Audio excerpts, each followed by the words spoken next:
What's up, guys? So I've got some DRAITRON replays. This is just a little bit of a deck trailer slash snapshot for you. I'm gonna have a more in-depth DRAITRON guide later on this week or next week, but for now this is just one or two replays to show you some of the crazy shenanigans I've been getting up to with this deck. Genesis Impacts is such a great set. I'm really happy for it because I like all the archetypes so far announced in it, and I feel like DRAITRON is one of the ones I like the most.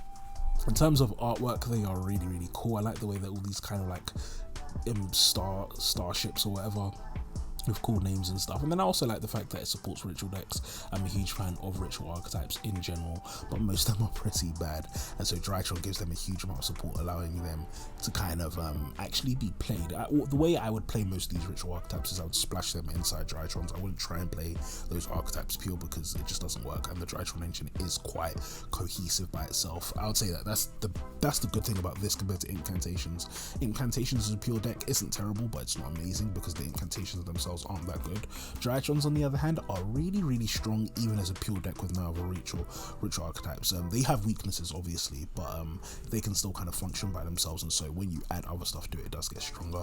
Another great thing about it is that it allows me to play Cyber Angels. Cyber Angels is probably the best ritual archetype to combine with them, just because Cyber Angels are rituals and they like tributing, and so as a result you end up with this really strong kind of ritual machine slash fairy deck, and it's just awesome, which is cool as well because the Cyber Angels for some reason are all called machine angels as well, but they're not machines, they're fairies. I don't know why they're called machine angels, to be honest, but anyway, yeah, moving on. So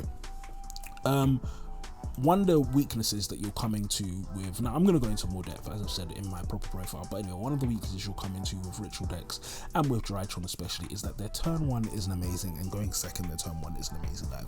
Going first, they can't do anything too much on the board that their opponent will care about. They have a really good counter trap, but it's just too hard to search consistently.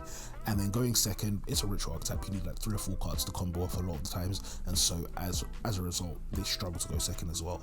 But turns 3 and beyond, they're really good. They can pick up part boards really well, they can play through negates really well, but not good enough that you can just blind second with them, because you want the deck to mainly be kind of your rituals and your DRAITRONs. So we rely on this card, a More Factor Pain, the Imagination Draco Overlord. This card is great because it basically skips your opponent's main phase 1, which means that your opponent doesn't get a chance to OTK you when you go first, and then you can actually kind of play the game after that. So basically what this card does is essentially it helps skip some of the early game, and that's why I think it's really crucial for any DRAITRON build. I think for the vast majority of ritual builds in general, this is always a good card to splash in ritual good stuff decks, because yeah, it allows you to accelerate past that early game into the mid game for your ritual archetype, and it's also just a good generic floodgate. It shuts off a lot of monsters, and because DRAITRON can already very easily they have a magical meltdown for ritual monsters. Basically it's easy to get this out, and then once this is out on the field, your opponent a lot of the times can't do anything about it. But anyway, let me give you a quick snapshot of that deck just so you can see it. As I said,